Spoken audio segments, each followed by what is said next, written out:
Hello, Rod, you're on the air. Hi, Patty, how you doing? Top shelf today, man, you? Good. Lots on the go. There's always lots on the go, Rod. There's a couple of things I want to discuss with you today. One, I think you have a general update for us from a story that was all-consuming there for a while. A couple hundred cats found in a private dwelling. Then I want to talk about your business being the recipient of medical records and the fax machine. How's that sound? Okay, go for it. What's the update? Well, the update is we're down to, as of one day last week, we were down to 89 cats. Now, guys, you know, like, if you want to hear the stark reality, it's time for people to, if you want a cat, jump up to the plate now, guys, because they're going to be euthanized. I mean, I can't say it any nicer than that. You know, we can't keep 89 cats in a temporary shelter until the cows comes home. We need to find homes for them now. I've talked to lots of people over the last month or so. I said, well, you know, I've been thinking about get one. Well, stop thinking about it. If you want one, go down and get it. You know, the time is now. If you're serious about it, stop thinking about it. Go down and get the friggin' cat. Because what's going to happen is, you know, this can't continue. We've managed to find homes for quite a few of them, but we're not just going to leave them there in wire kennels now forever.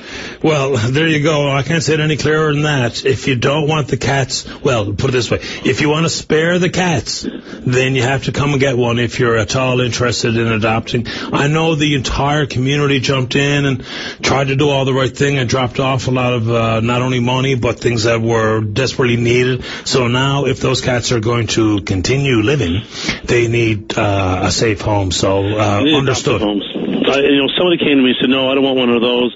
I want to go to a pet store and buy one. I thought, well, you can't. I don't know of any pet stores around that sell them anymore. Right. But really, I mean, look, you know, I mean, there's so many reasons that people want to have these animals. If you're serious, the time is now. This won't continue forever, right? A lot of good people came out at the start of this.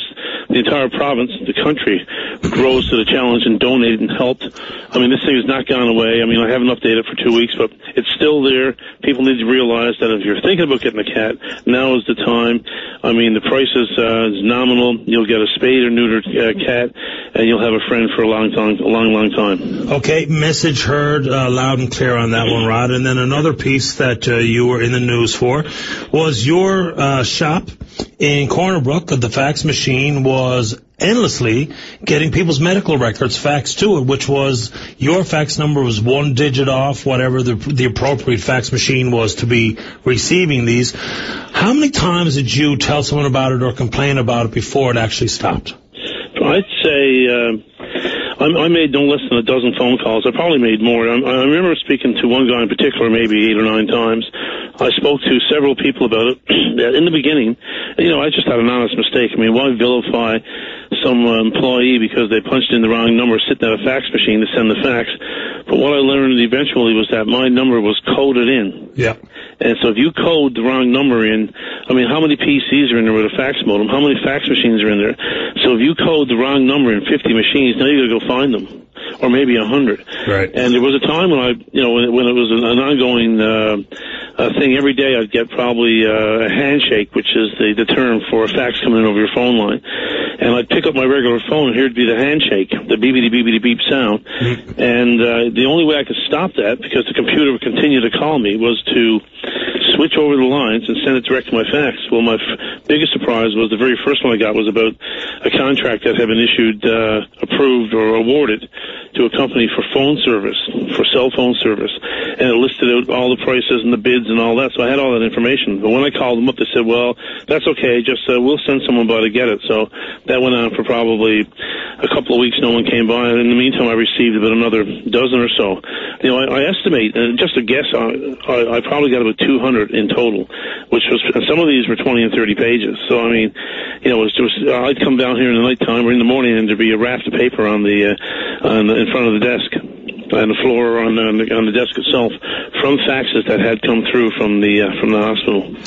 It's just remarkable. And now it has stopped once and for all. Now, is it they've taken care of this? 6 months ago I got one, and about 6 weeks ago I got one. Wow. So you know, I mean, the one I got 6 weeks ago, I mean, I just shredded it. It was just some kind of you know, Pat, I never read it. I mean, once I looked at the top, it said Westmore Regional Hospital, and I realized it wasn't for me. I just put it in the shredder, and I just, well, whatever. Well, good on you, because a lot of people, of course, can't resist the nosy part of them to go on down and have a good gawk at people's private and personal information. It's crazy. We're hearing an awful lot of it. I'm not in the camp that says anybody should resign from CEO positions because of this, but people who are making those mistakes and people who are cannot resist the human temptation of snooping, then they're getting what comes to them. But it's interesting stuff.